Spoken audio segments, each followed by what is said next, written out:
Hey, Noah. Are you planning to open a junkyard right behind your dad's cowshed? A chorus of hearty laughter echoed from the porch of the Montana Grain Cooperative.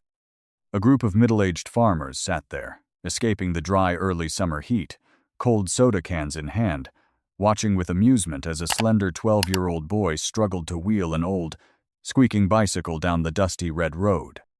That boy was Noah Walker. In the eyes of the wind-swept valley's residents, Noah was an odd child. Quiet and reserved, he rarely joined the local kids in their games. Instead, he always carried a small, worn leather notebook tucked into his back pocket. He would spend hours watching the dark storm clouds roll in from the Rocky Mountains, or kneeling down to quietly record the exact day the first frost clung to the waxy grass blades. And this summer, Noah's eccentricity had reached its peak. Ever since the first warm sunbeams of June hit the valley, rain or shine, Noah could be seen pedaling his rickety bike across every corner of the county. But he wasn't playing. Hooked to the back of his bike was a small, homemade wooden trailer, and piled high on that trailer were always old, broken glass windows. These were not pristine, flat sheets of glass. They were rotting wooden frames chewed by termites, with paint peeling off in thick flakes, and window panes that were cracked, scratched, and stained yellow by years of harsh weather. They were the debris discarded after home renovations, thrown carelessly onto grassy fields, or left in the corners of chicken coops waiting for the trash collector. Whenever he saw someone remodeling their home, Noah would pull over, kick down the kickstand, walk up to the door, and politely ask in his unusually calm, mature voice, "Excuse me, sir, do you happen to have any old glass windows you don't need anymore?" "May I have them?" The homeowners would usually shrug and wave him off. "Sure, there's a pile of junk in the back corner of the yard. Take as many as you want, saves me a trip to the dump."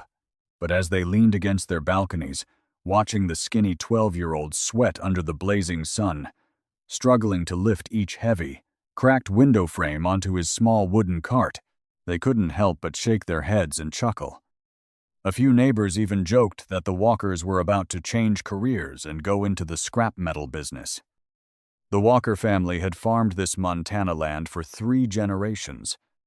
Noah's father, Benjamin Walker, was a true farmer, hardened, calloused, and perpetually anxious about the high plateau's brutal weather. His mother, Sarah, spent her days tending to the vegetable garden and prepping market orders for the town. And his 82-year-old grandfather, Earl Walker, was a retired carpenter with shaky hands but incredibly sharp eyes. As the summer slowly faded, the grassy patch behind the Walker family's cowshed began to change. It was no longer a green pasture. It had transformed into a massive maze of salvage.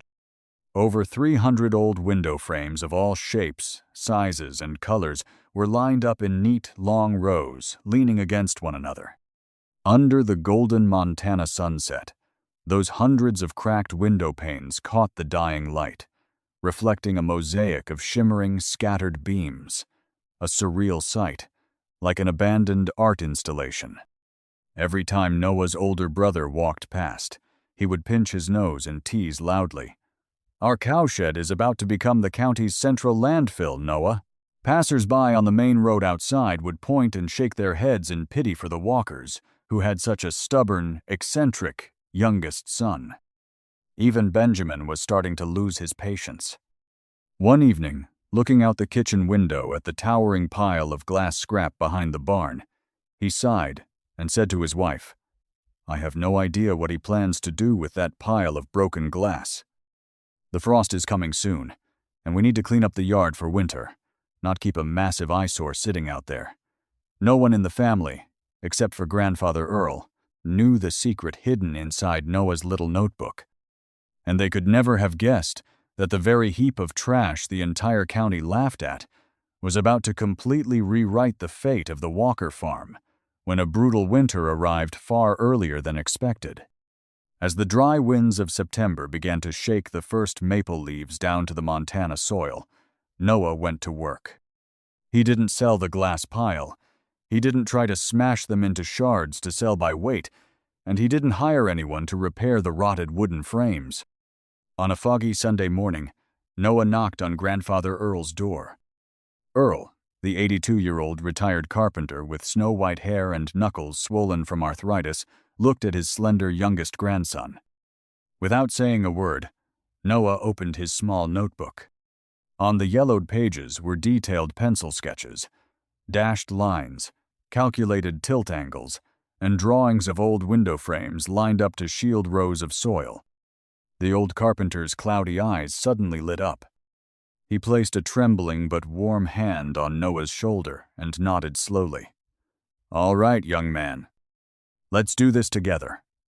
For the next 2 weeks, the yard behind the cowshed became a quiet yet bustling workshop.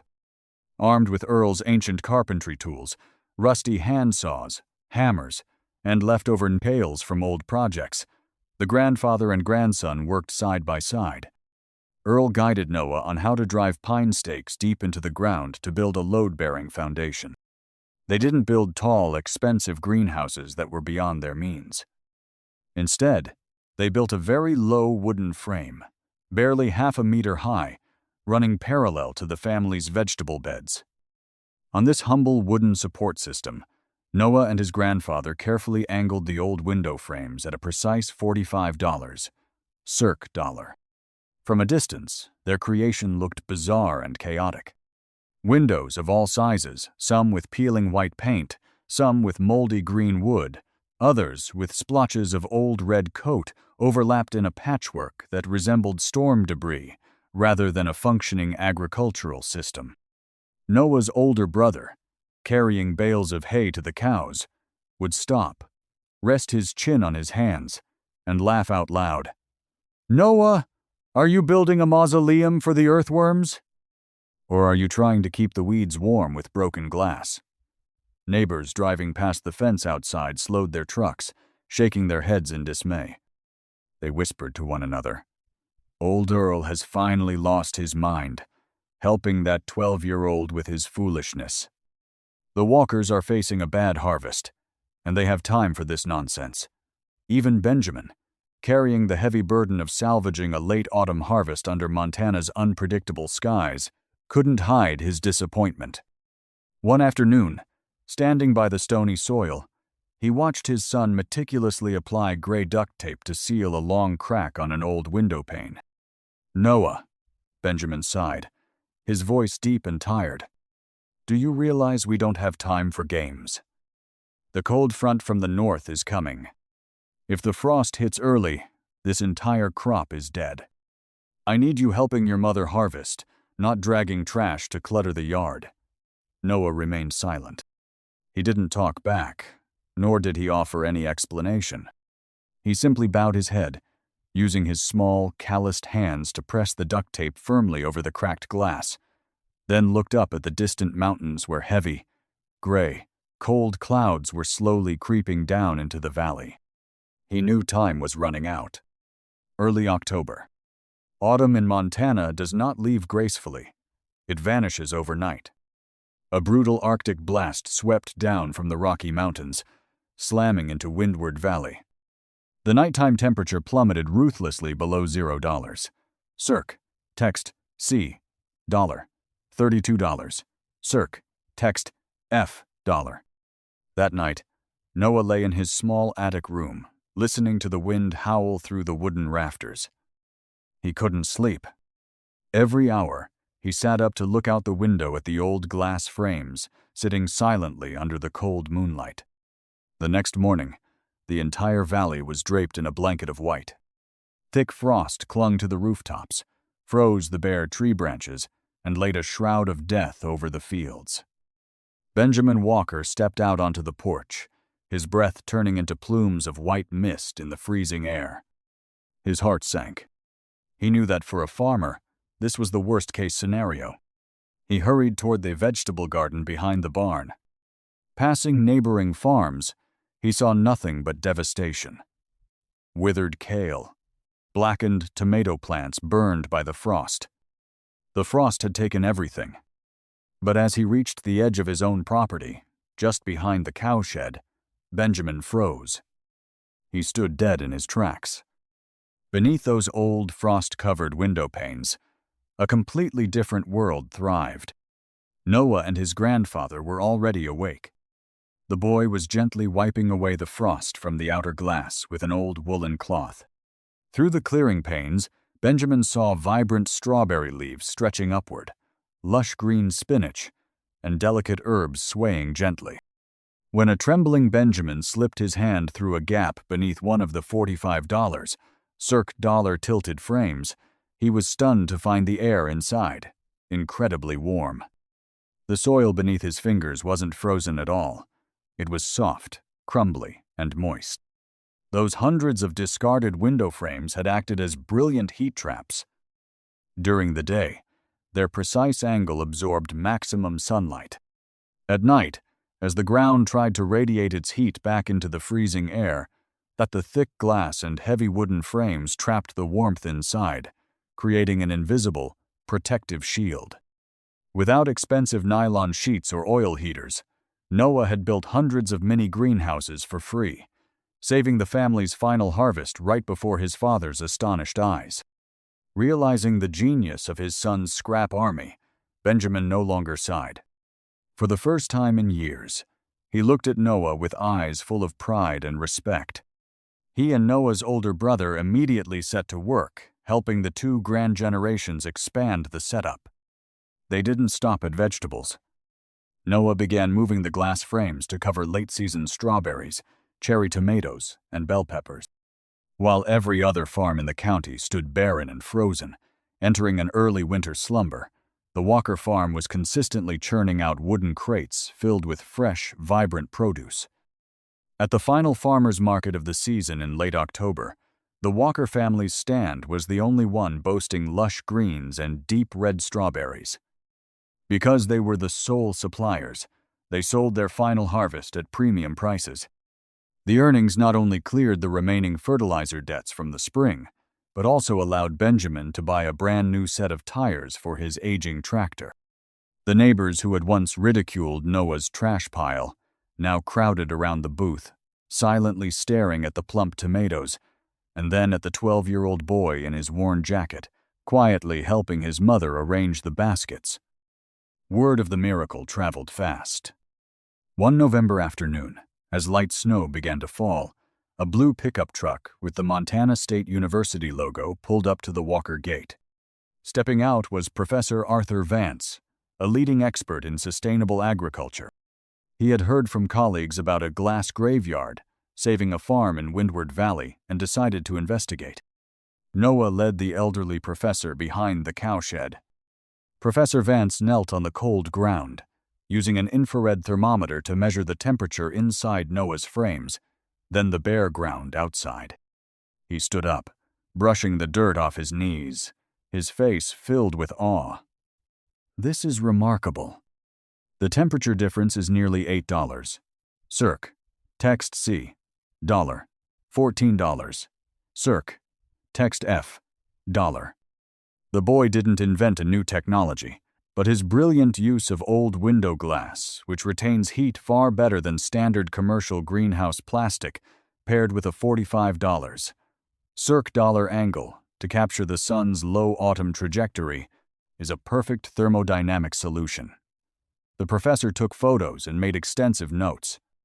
2 weeks later, a practical agricultural article titled "Old Windows and a 1-2-Year Old Boy's Soil Heating Revolution" was published in the state's agricultural journal. Suddenly, people realized that what they had long considered construction waste was actually a gold mine of passive solar energy. Struggling farming families across the state began searching their barns for old windows to replicate Noah's design. In the dead of winter, when a meter of snow covered the old glass panes, a sleek black sedan pulled up to the Walker home. 2 men in sharp suits introduced themselves as representatives of a major greenhouse manufacturing company based in Denver. They presented a contract and a check for $15,000, a fortune for a farming family like the Walkers, who lived harvest to harvest. "We want to buy the patent for this modular frame design from young Noah," the older representative said, sliding a pen toward Benjamin. "We will manufacture these pre-assembled wooden frames and market them nationwide." Benjamin stared at the check, his hand trembling slightly. That money could repair the entire barn roof and secure next season's seeds without stress. He turned to his son. "Noah, what do you think?" Noah stood by the fireplace, hands tucked into his pockets. He looked at the check, then out the window at the old glass frames resting quietly in the snow. He shook his head slowly but firmly. "I won't sell it." The representative was stunned. "Son, this is a very large sum of money. You could buy hundreds of new bicycles." Noah looked up, his voice quiet but steady. "The idea doesn't belong to me. The sketches are my grandfather's, and the information came from old books written by others. Most importantly, those windows were given to me for free by neighbors who thought they were trash. I can't take what was freely given to me as garbage and sell it back to them as something they have to buy." Benjamin stared at his son, deeply moved. The $50,000 check suddenly felt weightless against the integrity and kindness of his 12-year-old boy. He smiled, sliding the contract back to the men. "I'm sorry. My son has made his decision." Though he refused to sell the idea to a corporation, Noah decided to share it on his own terms. With the help of his older brother, Noah stood in front of a smartphone camera for the first time in his life. He was still quiet, a bit awkward, and his voice cracked occasionally with shyness. But the moment he picked up a hammer, pointed to the $45 circ dollar angle, and showed how to tape cracked glass and align them over soil beds, his genuine passion shone through. The video tutorial on how to build a mini greenhouse from salvaged windows was uploaded online, completely free. Within a single month, the video garnered millions of views. From small-scale farms in the wind-swept valleys of America, to community schools in Canada, to low-income families, enduring harsh winters worldwide, people began sharing photos of their own custom window gardens, built exactly like Noah's. The concept of using trash to save the soil became a global movement, warming thousands of small gardens around the world at zero cost. In late winter, as the snow began to melt off the hillsides, exposing the damp earth preparing for a new sowing cycle, Grandfather Earl sat on the porch.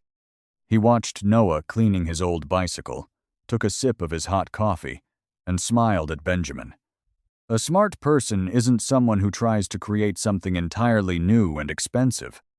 It is someone who can see the value and life hidden in what everyone else has decided to throw away.